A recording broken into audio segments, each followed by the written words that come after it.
Everybody, it's Tony George with Tony's Time, DocSports.com. We're talking golf. We're talking the Workday Charity Open from Murrayfield Village Golf Club in Dublin, Ohio. Interesting as it's doubling for the Memorial next week in honor of Jack Nicklaus. And, of course, one of the bigger tournaments. I call it the sixth major for the Memorial next week. But we got 156 players this week. It's invite only. Next week there's about 40 less players. They're going to be playing the same course back to back. And last week we had a free play winner for you from moi, and Doug Upstone missed his by one. And for his top 10, we had a top 5 with Terrell Hatton, and we got some picks for you here on this tournament. Doug, interesting, the PGA Tour shows up to a course in back-to-back weeks. That hasn't happened in a while. Yeah, it sure hasn't, Tony. In fact, there's two examples. The last time at a specific golf course where they played two in a row was 1957, and then I believe 44 years ago they played at Firestone back-to-back weeks, but Firestone has a north and a south course, so they played two different ones, but at the same location. So it's been a while, and it's going to be a unique situation. And for those that don't know, and maybe you want to handle this, Tony, but I'm just going to bring up about the conditions, what they're doing to make it different. Are you aware of this or no yet? Well, I know the greens are going to be a little bit different on the stint meter from one week to the next, which I think might wreak havoc next week. I read an article this morning on Sports Illustrated, I believe's website. I hope I get a check from them for an endorsement here, but nonetheless, they're talking about the greens running about 11 on a stint meter this week and 13 on the stint meter next week, 11 this week. This is going to be a difficult course to get around, even with an 11 on the stint meter. Doug, bear in mind last year, I believe I wrote these down so I wouldn't forget. I believe the cut last year was +2. Is that right for the Memorial? And the year before that, I think it was +4. So this is not an easy golf course to get around. This is a different venue this week in terms of the difficulty and length of the golf course versus what we've seen since the COVID-19 startup. No question about it. And the other main difference is, Tony, that they're going to do is the rough this week will actually be shorter than it will be next week. So they're cutting it at about 3 to 3.5 inches this week. They're going to let it grow to 4+ for next week. The other changes is they're also going to adjust the tee boxes. So the tee areas and the pin placements will be, let's just say, non-traditional Memorial tee placements and tee boxes, because they're going to have the traffic for 2 consecutive weeks, and otherwise the course would be quite a bit chewed up in those areas. So it's going to be a little bit different. I think the course this week, though, is going to play easier, and that's going to benefit, I think, certain players more than others. And I'm sure we'll get into that, just in terms of the general conversation. Sure, and then we're going to do that just for a one-off tournament that was kind of cobbled together to replace the canceled John Deere tournament. That's what we're doing here this week, and we've got a formidable field this week. We got Justin Thomas, who's one of the odds-on favorite to win it. You got Brice Garnett, John Rahm, Hideki's in this thing. You got Jason Day, who is Ohio. People don't know this. He lives in Ohio. But nonetheless, it's going to be a strong field this week, and even stronger next week. Tiger Woods, I believe, has canceled both these tournaments. I don't think he's playing Memorial next week as well, which is a little disappointing to me.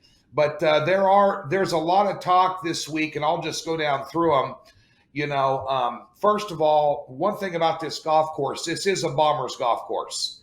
It's currently sitting at 7,456 yards listed, depending on where they place the tees and the pins. Obviously, that yardage is going to change a little bit. But the one thing about this course, you've got to be able to hit greens. That's the bottom line here. These greens are around 5,000 square feet. Some of the ones they were playing in recent tournaments before this were smaller greens like Detroit, RBC Heritage. You saw players that, that hit greens in regulation way up on the leaderboard in those tournaments, and they are surrounded by sand. There is a lot of sand on this course, Doug, and those players that can scramble around the greens, especially out of the sand, are going to have themselves, I think, some top 20, 25 finishes at least. We'll get into the players right now. I'm going to be giving away a long shot. All mine are going to be top 10 finish picks this week. We had a top 5 last week. I think a lot of the field is in play this week to narrow it down to a top 5 for me. Long odds, but the top 10s, I think we'll be able to get some players here. A lot of early talk: Justin Thomas, John Rahm, Alexander Schauffele, Patrick Cantlay, who's won this before. These are, and Sun Im is another one that's getting a lot of talk this week. I've got a couple out of that group, more or less, so to speak. Doug, your thoughts on who might come to the forefront this week here?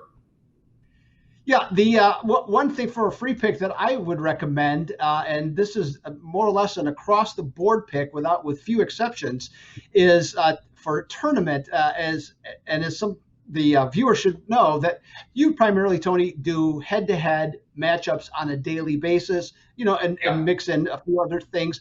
Myself, I prefer to do tournament. Okay, so we have pretty much a contrast in styles, essentially, but we're all trying to go towards the same goal, which is winning. So that's the whole point. So I'm looking at, for head-to-head tournament, I'm looking at Patrick Cantlay, and I would there's only one player that I would suggest possibly ahead of Patrick Cantlay in head-to-head, but I have not seen that matchup anywhere in the 4 or 5 websites that I checked. So it's essentially not going to come into play, or at least it seems like it's not going to come into play. As you mentioned, Tony, Cantlay's the defending champion at the Memorial, in essence at the same golf course. Since October, he's had 6 starts. His worst finish, Tony, is 17th. He's been in the top 5 twice. He's only played once since the restart, which he finished 11th. And in that tournament, he showed some rust with his irons, but not with his putter, that's for sure, because he led that tournament with the fewest putts. So in head-to-head matchups, I look at Patrick Cantlay for the tournament matchups across the board, whatever you can find. That'd be my pick. Tony, what's yours? Well, you know what? There's a couple of them here. Top 10 finish. I think JT's going to have a good tournament. Justin Thomas. I do think he's going to have a good tournament here. Said 3 wins, 10 top 10, 10 top 10s of 14 appearances. He's 4th in, let's see, I wrote these down. He's 7th in tee to green, 4th in strokes gained on the green. This guy's got a lot of game for this course. He's been successful here.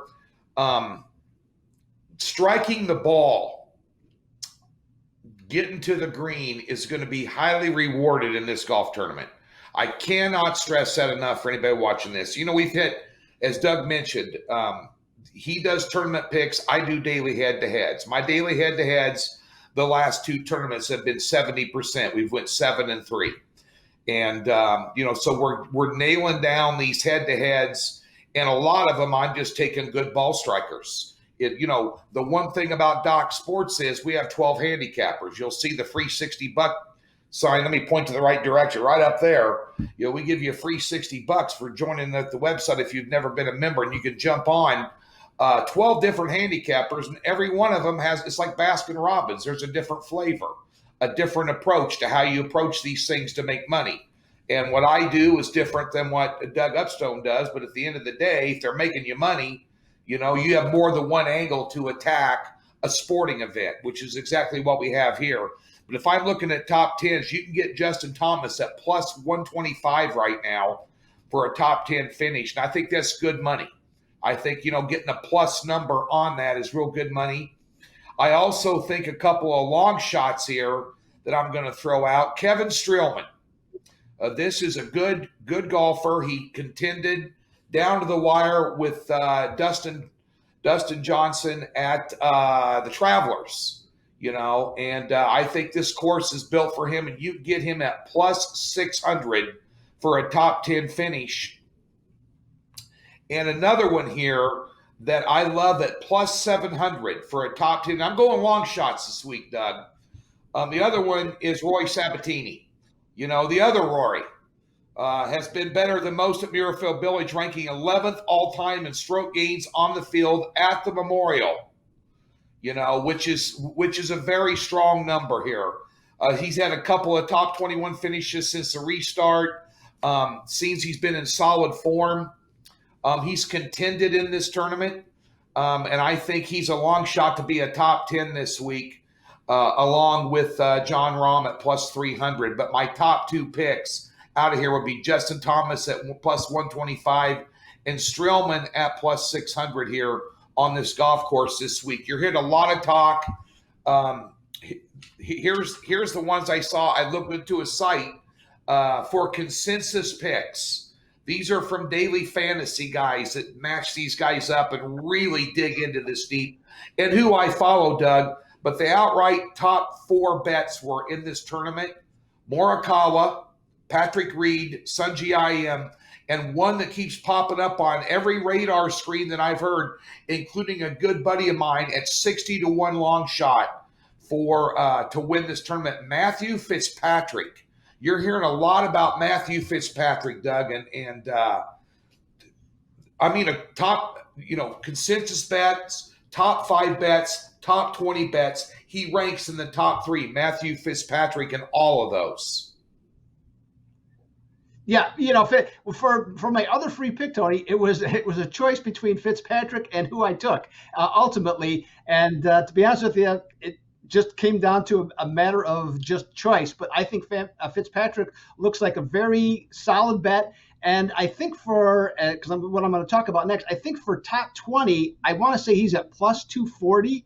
So, you had mentioned, Justin Thomas being value, yes, his odds are low, but his odds are low for a reason. And so with that in mind, he's very likely to finish in the top 10. So that seems relatively easy. And that's, Fitzpatrick fits that same basic profile. And another guy that does too is Cameron Champ. Now he's going to be plus 250. Now, before the break, Champ missed two cuts. But since coming back, he has finished. He finished in the top 14 twice. He comes into this tournament, Tony, second in driving distance. Okay, and he's 30th in greens and regulation. And as you have said, and more or less I have said, this golf tournament at this location is about iron play. If you can get distance, and then you're hitting short irons with accuracy into, let's call them smallish greens, not as small as you said, but smallish. With that being the case, you do those two things, you're going to set yourself up to make birdies. And Cameron Champ is 11th in birdie percentage. So I look at this one with the rough knot is difficult. I think this guy, if his putter, and that's his weakness, if his putter is only average, I think he's a top 10 candidate. I think he's a really strong candidate to finish in the top 20. Yeah, the top 8 guys here in fantasy: Justin Thomas, John Rahm, Patrick Cantlay, as you mentioned, Brooks Koepka, Xander Schauffele. It might factor into a top 10, top 20 as well. Hideki Matsuyama. Justin Rose is in this tournament, not getting a lot of talk. Victor Hovland, Morikawa, and Ricky Fowler, which I think is a complete joke. He got his game going later in the week last week up in Detroit on a really easy golf course when he was sitting right on the cut line. I still think Ricky Fowler is a waste of money right now. His game is not completely all together for whatever reason. But one golfer I wanted to ask you about was Justin Rose, one of the biggest names in the field, and yet he's not getting any chatter at all, Doug. What's wrong with Justin's game right now? To be honest with you, Tony, not much. It's just, he played so well for so long. And then, he started the year, just seemed like off kilter. But if you look at his numbers in terms of how he's playing, and you look at his statistics, he's actually playing better than what his general statistics show. And I would not be at all surprised if he stepped up this week. Well, there we go, folks. It's a Workday Charity Open at Muirfield Golf Village there in Dublin, Ohio, and it's going to be the Memorial next week. We'll get into talking about the big boys for the Memorial next week. We're really going to amp up this course. Small greens. The average green size on tour is around 6,500 square feet, and this is 5,000 square feet. So some smallish greens, good out of the sand. But next week they'll have this course, the rough longer, the tee box is switched around, probably make it a little longer. And, of course, those greens cranked up on the stent meter as well. So this week, I think you'll see a lot better scoring this week than you will next week in this tournament. And there's a lot of players in play here. They're going to go to 65 on the cut line with 156 players teeing off, so to open up the tournament. So it's going to be real interesting. There's going to be almost 100 players cut. So it's going to be a tight field here. Again, my top picks were top 10 finishes. My best bet, my official free pick is Justin Thomas plus 125 for a top 10. And I got a couple of long shots in there with Rory Sabatini plus 700 and Kevin Streelman plus 600 for a little courtesy bets. We're the 25 or a 50 spot. But I got a couple $100 on Justin Thomas for sure in this one. And I'll have head-to-head picks there at Docs Thursday, Friday, Saturday, and Sunday. And one thing I wanted to tell the listeners, a lot of people said you kind of stayed away from the marquee matchups on Thursday and Friday in many cases for the head-to-heads, which they want to see because they show these feature groups on television.